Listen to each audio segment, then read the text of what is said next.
The Met Office has a red weather warning. This is the top of the tree.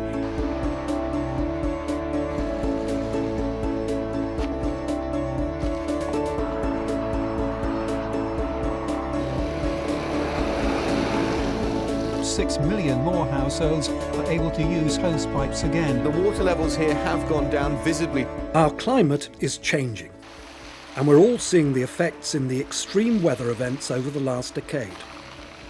In the future, it's predicted that we'll experience these extreme events more frequently, and consequently, as a community, we'll need to be prepared to look after ourselves and each other.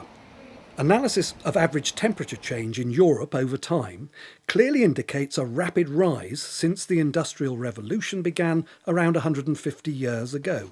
To mitigate this warming, communities in Cheshire and elsewhere have been encouraged to reduce their carbon footprint, and the activities of some of those were outlined in a previous video, The Climate for Community Change. Increasingly, communities are being encouraged to become more resilient to support vulnerable individuals as part of a first-line help during emergencies.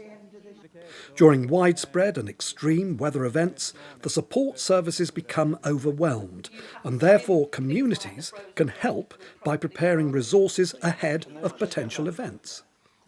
Chris Samuel is the team manager of the Joint Cheshire Emergency Planning Team, who goes on to explain the importance of integrating all resources at every level towards planning community resilience for the future. Following the 2007 floods in places like Hull, Gloucestershire and Sheffield, UK government quickly realised that we needed to make our communities more resilient to future emergencies, such as flooding and other types of major incident.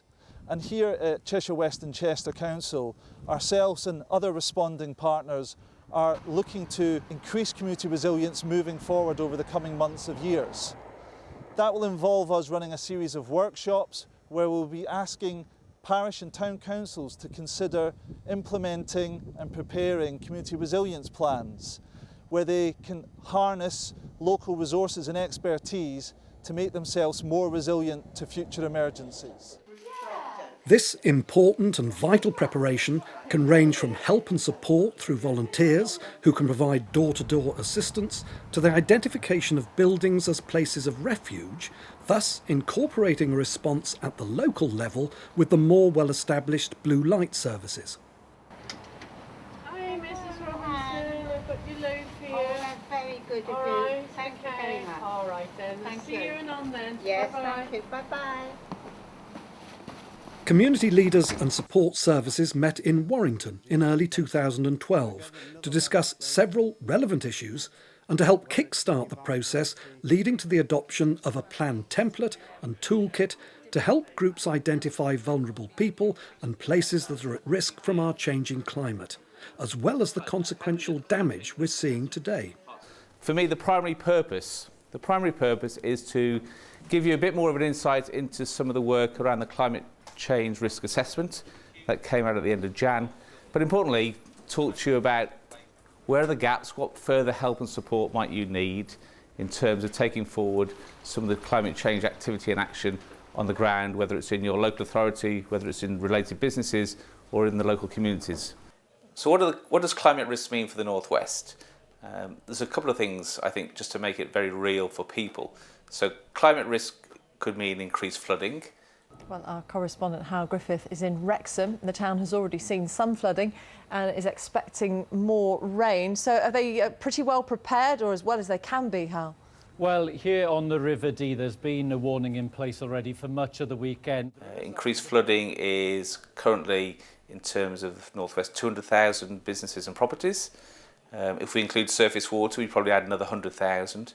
So a third of a million people, well, properties in the North West, are affected by flooding.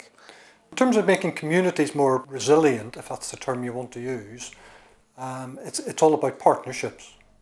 None of us can solve any of this by ourselves. Even as a big water company, we're still reliant on other people, other bodies, other stakeholders, right down to the individual person in their house to do their own little bit. When we're thinking about the question of how to make communities more resilient, I think it's important to note that we really need to think of the vulnerability of communities as well as whether they're likely to be exposed or not to a particular hazard.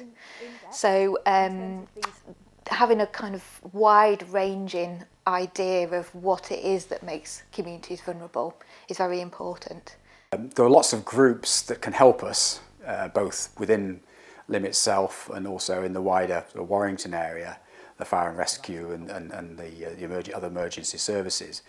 But I think it's about how do we coordinate all that, and how do we make people in the community aware of the issues, and how do we get people talking to each other, so that when something does happen, there was a proper coordinated plan put into action, rather than lots of people rushing around in different directions. I think in terms of community resilience, it's going to be really important that they have the information and the tools to be able to target the most vulnerable members of their community, which will mean that they will know who some of those people are if it's a small enough community, but they'll also need help from the statutory agencies. So here today in Warrington, we brought together a whole range of partners to try and explain to them what the climate change risk assessment that government's released in January means to the North West. But it is truly cross-government programme, and I'm just going to talk through how can we work together to get a really strong local input into the forthcoming National Adaptation Programme. So I'm going to talk you through what the climate change risk assessment is saying, and there's copies of that on your table.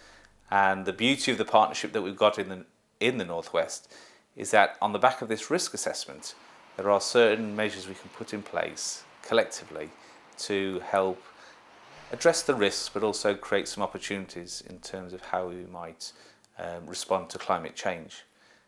So in the room we have lots of local authorities, but we also have business and other parts of the public and private sector. And together, and it's only together, we will be able to address some of those risks and opportunities in the North West. And today is the start of that, but by no means the end. An early meeting in Lymm identified geographical areas at risk, and a discussion took place to identify their existing resources as well as potential for future development. They've started that process of providing information. I think the next stage is to help us identify who we ought to be in contact with in terms of providing help and support to people in the village when we do have a problem. You know, it's getting this data and using it within a community, but not abusing the data and scaring people, but saying, right, let's drill down into sort of the map of Warrington and start to look at that information. Yeah, I thought it was very useful to have the overviews of the impacts of climate change, the risk assessment at a sort of national level, and then at a North West level, and to have the perspective of organisations like the Environment Agency and United Utilities and the local authorities. So it provides, if you like, the framework by which we at a community level can start to build up our own plans. Another village, Ashton Hayes, featured in the previous video, has also been developing its climate resilience plan over the last few months, not only through the parish council, but also with agencies such as the Snow Angels. This has involved a number of meetings to produce their plan to provide essential information about who to contact, resources within the village, and different responses to different weather events. To date, this includes community meetings to help with advice on heating, meals, gritting of pathways, and the establishment of informal group meetings within the community. I think if we're going to have truly developed community resilience, the priorities need to come from the communities themselves. I think there's a danger that we tell every community what they should do, and that's not necessarily what they want to do. If they're prepared to do that, that would be brilliant. Being able to support communities to get through those challenges is really important. There are some fantastic examples of communities taking ownership of their own assets, and the more we can do to help that, the more sustainable things will be in the future. Cathy Boyd and Jane Colville have been recruiting and training volunteers to help in the Snow Angel programme. Aimed mainly at the elderly and more vulnerable in the community, they can provide an immediate response to those who otherwise would be isolated and cut off from their basic needs.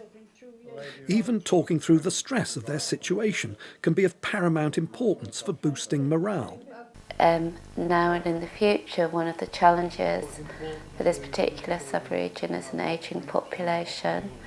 The number of people over 85 is going to increase dramatically by 2015, and along with all the climate change, both of those things happening more or less at the same time mean that communities are going to have an opportunity to help their most vulnerable members, but at the same time they're going to need some support in how to actually achieve that.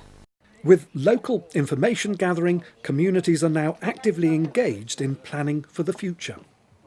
With this knowledge, these groups provide invaluable and trusted community support during the initial effects of extreme weather conditions, while monitoring ongoing developments to update the various agencies involved.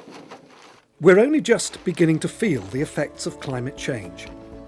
Whatever we do by way of mitigation now and in the future, some change will be inevitable due to the greenhouse gases that are already present in the atmosphere. These will lead to further warming and more energetic and therefore more destructive weather events. We need to be aware of the potential changes and be prepared at the community level for what these changes will bring. Already saturated West Country has been deluged again overnight by rain. This has been the wettest April since records began.